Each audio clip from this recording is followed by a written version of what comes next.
En fait, les préparatifs de mariage, c'est une belle aventure qui doit se vivre à deux. Et du coup, accompagnez-le. En plus de ça, ça vous fera passer un petit moment en amoureux par rapport à votre mariage, à ce grand jour qu'on n'oubliera jamais. Donc, accompagnez-le pour pas qu'il se sente seul et qu'au contraire, ce ne soit pas un calvaire, mais qu'il soit content d'y aller.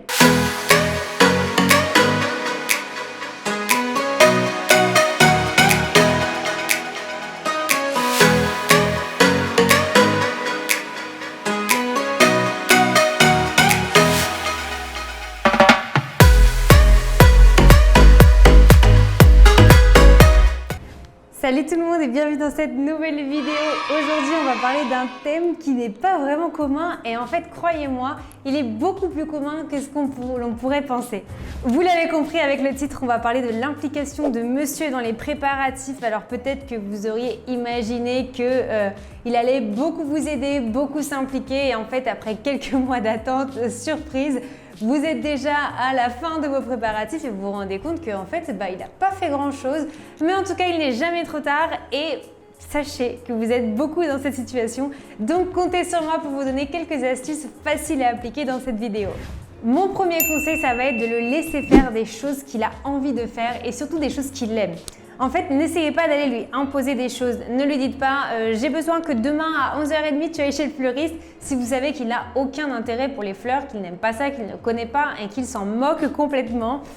Pourquoi ? Parce que il va le faire à reculons, du coup mauvaise foi, il va faire des mauvais choix, ça va mettre des tensions dans votre couple et je pense qu'en ce moment vous n'en avez pas besoin, donc évitez de faire ça. Au contraire, si vous savez qu'il adore négocier, qu'il adore la dégustation de vin, qu'il adore la gastronomie, laissez-le aller chez le traiteur, accompagnez-le, mais laissez-le décider. En fait, le fait de lui laisser cette tâche-là et de lui dire que en fait, vous avez besoin de lui parce que vous savez qu'il aime faire ça, qu'il est bon dans ça, et ça va être vraiment autre chose. Du coup, il va aller prendre du plaisir à aller faire la dégustation de vin, à parler peut-être avec le caviste, avec le traiteur quand vous allez y aller. Et ça va changer un petit peu toute cette ambiance et vous allez voir qu'au final, il va se dire ouais, je suis fier, je l'ai fait, j'ai réussi à obtenir un meilleur prix, le vin que j'ai choisi, c'est vraiment le meilleur.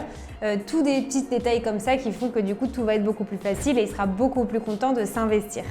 Maintenant, mon deuxième conseil, il est complètement lié à ce que je viens de vous dire, c'est essayer de tout miser sur ses atouts. Alors déjà, vous allez faire la liste de tout ce qu'il aime, de tout ce qu'il préfère. On reprend la liste qu'on avait dit juste avant, il aime le vin, il aime la gastronomie, ok ? Maintenant, avec ça, vous allez miser sur ses atouts. À part ça, on vient de le dire, peut-être qu'il est bon négociateur. Et s'il est bon négociateur, faites-lui savoir, mais toi, tu es vraiment un super bon négociateur, je suis sûre que tu vas avoir les meilleurs prix, du coup, on va peut-être faire des économies. Je sais que vous êtes forte pour faire votre speech après, mais en tout cas, si vous misez tout sur ses atouts, c'est top. S'il connaît vraiment bien en voiture, qu'il adore ça, laissez-le aller voir le transport dans lequel vous allez arriver. Enfin, laissez-le vraiment faire ce qu'il aime, mais surtout, en plus de faire ce qu'il aime, montrez-lui que vous avez besoin de lui grâce à ses atouts. Maintenant, un conseil assez difficile, je vais vous demander de ne pas trop parler mariage. Je sais c'est difficile, on a envie d'en parler à tout le monde, de le crier sur tous les toits et que ce soit même notre seul sujet de conversation. Et en fait, c'est peut-être quelque chose qu'il ne faut pas faire. Si déjà il ne s'implique pas trop, c'est peut-être parce que il en a marre, parce qu'il n'a pas envie, parce que ça ne l'intéresse pas autant que ça vous intéresse à vous. Il faut être clair, il faut se dire les choses. Donc si c'est ça, ne lui sautez pas dessus quand il arrive du travail en lui parlant mariage. Passez pas vos week-ends à lui parler mariage. Essayez de vous contrôler. Si vous avez besoin de parler mariage, venez m'en parler à moi. Je serai hyper contente de pouvoir en discuter avec vous. Mais en tout cas, c'est des choses qui vont faire qu'il va encore plus en avoir ras-le-bol, clairement. Et du coup, il va rien vouloir faire.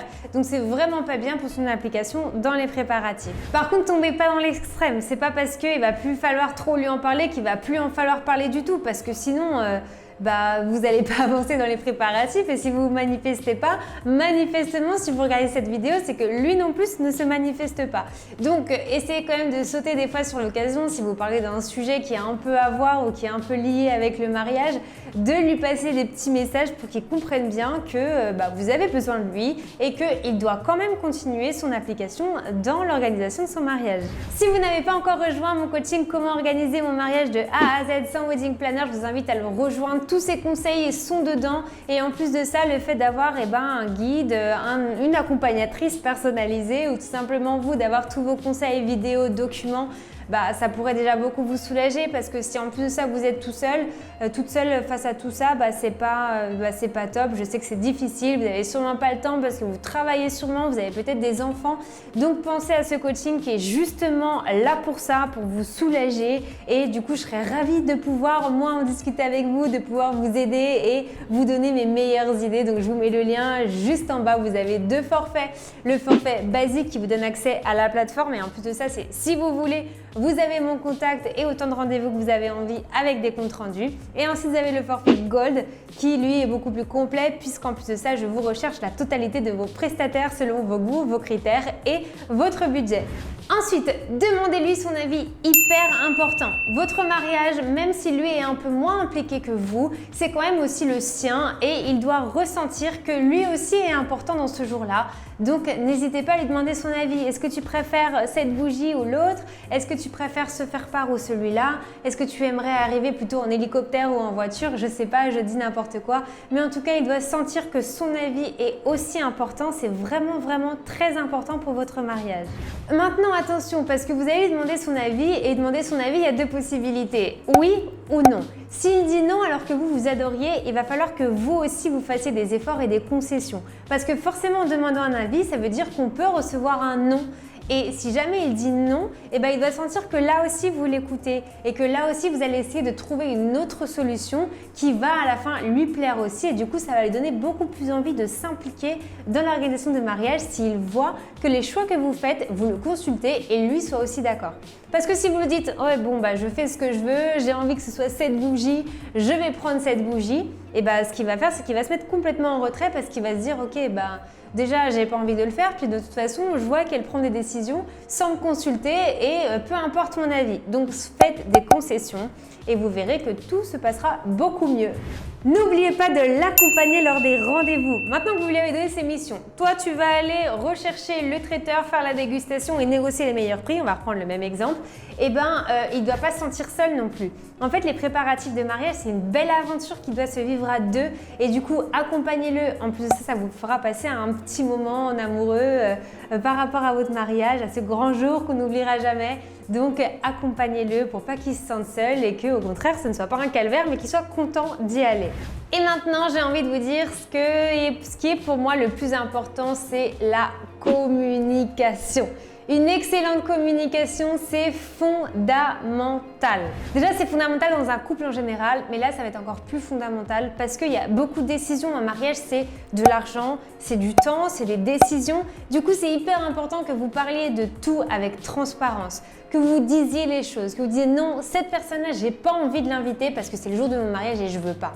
Il faut pas que ce soit des choses qui vous restent sur le cœur ou des choses qui se disent au dernier moment ou voire après le mariage. Parce que c'est tellement dommage, ça va faire plein d'histoires entre vous, alors que si vous communiquez bien, que vous vous dites les choses, là on parle de choses qui sont négatives, mais aussi pour les choses positives. Si par exemple vous êtes super contente parce que vous avez trouvé ces fameuses bougies en guise de cadeau d'invité, c'est génial. Si vous ne lui dites pas et imaginez que d'un seul coup il ait eu envie lui aussi de rechercher des choses et qu'il l'ait aussi acheté, du coup ça va encore mettre des tensions parce que vous ne saurez pas bien parler. Donc la communication c'est vraiment, vraiment la base. Et comme je disais, il est hyper important de savoir parler aussi bien quand ça va que quand ça va pas et dites-le lui clairement. S'il y a quelque chose qui ne va pas, ou tu n'es pas d'accord, ou tu penses que je ne fais pas bien les choses, que je devrais arrêter, souffler, dis-le moi. Et c'est vraiment comme ça que ça va marcher parce que vous allez du coup établir ce lien un petit peu de confiance qui fait que tout va rouler beaucoup mieux. Donc n'hésitez pas à le faire, super, super important. Et maintenant, j'ai envie de vous dire, c'est à vous de jouer. Vous avez tous les meilleurs conseils pour le faire. Je suis sûre qu'il va s'impliquer. Sinon, si vous voulez en parler, je vous le redis, n'hésitez pas. Je vous ai parlé du coaching, il y a également les rendez-vous aide, les rendez-vous accompagnement où je vous accompagne le temps d'1h30 simplement. Vous me dites tout ce que vous avez sur le cœur, vous me posez toutes les questions et je fais le reste du travail en vous donnant un compte rendu qui est complètement détaillé. Donc si ça vous plairait, n'hésitez pas.